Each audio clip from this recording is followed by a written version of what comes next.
Environment Canada says it can't tweet weather warnings because bilingual tweets are just too complicated to automate. We're going to meet the technology expert who's surprised to hear that, given she delivered a solution to the federal government that makes creating bilingual tweets reliable and easy more than a year ago.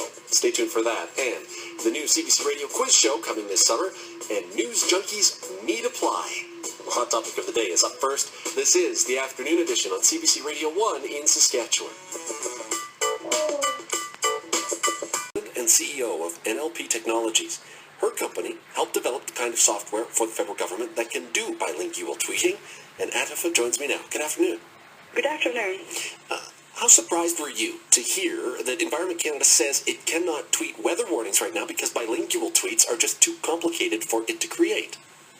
Actually, translating the tweet, it's a very complicated task. It's not easy because, if you know the tweet, it's included the text, there's some hashtags like keywords, the links, the images, and the video, and all in the 140 characters.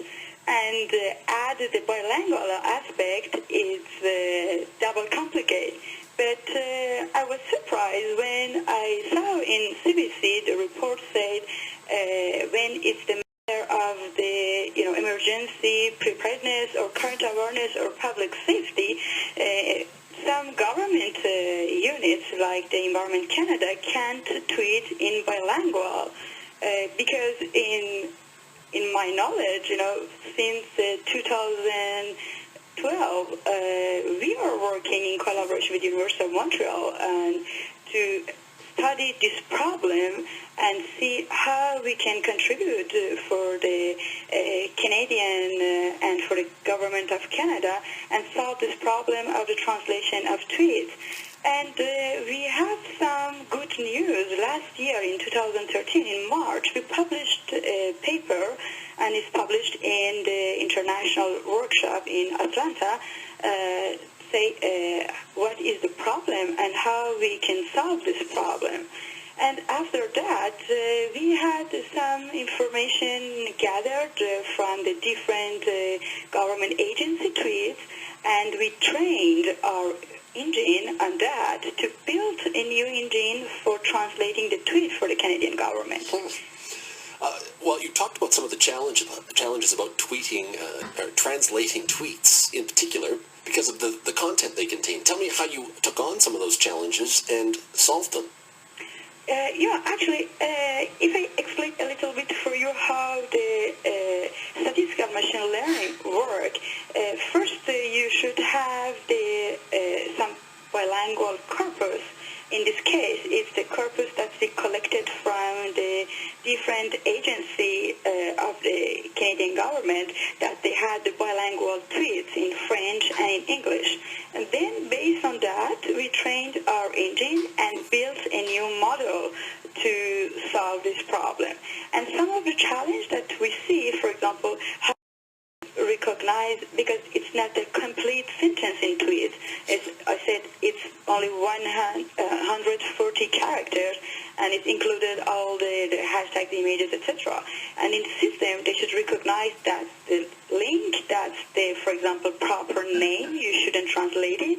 That's the hashtag, that's, for example, the hashtag of the Government of Canada in one word, it should go to Gouvernement de Canada in one word as the hashtag, how the system should recognize it. That's all challenges.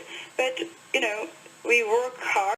The other government units can use this kind of the translation technology, for example, Health Canada or Public Safety or Canada Border Agency. That's all when they have the matter of the public safety. I think it's very important for the people don't wait a long time for that, because the timely warning and emergency notification via the social media is important. Since you delivered your solution to translate tweets into both official languages, how much contact have you had with the federal government as they have apparently begun to test this solution and begin to use it in real life? Oh, actually, it was really few contacts we got it. We provide the solution, we had the research very very strong background, very strong publication. I'm adjunct professor at University of Montreal as well.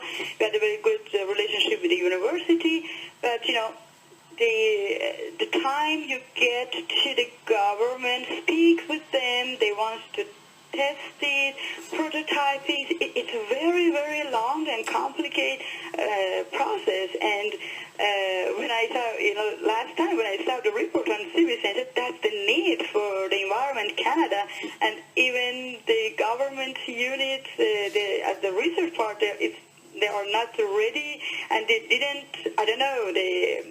They didn't see the background on the research or what was the reason, but, I think that's the matter that we can't delay a long way at that for this timely warning. So it sounds like you would suggest that Environment Canada has now what they need to be tweeting in both official languages. Yes, definitely. Yes, it couldn't be complicated. That's if Environment Canada, they had their information, their data, and then that's like a web service. They can test it. It's like a Google Translate, but the Google Translate, you say on the website, you post the sentence, and then you get the translation. But of course, the Google Translate, it's trained on the whole website around the world. It's not specifically trained for the government of Canada, but we as a small company working with the top university, we have the solution for the Canadian government. Adifa, thank you for your time today. Thank you. Bye-bye. Bye-bye. Adifa Farzindar is the president and CEO of NLP Technologies. 3 minutes before 5 o'clock on the afternoon edition. Time for your laugh of the day. Here's the very funny Brit.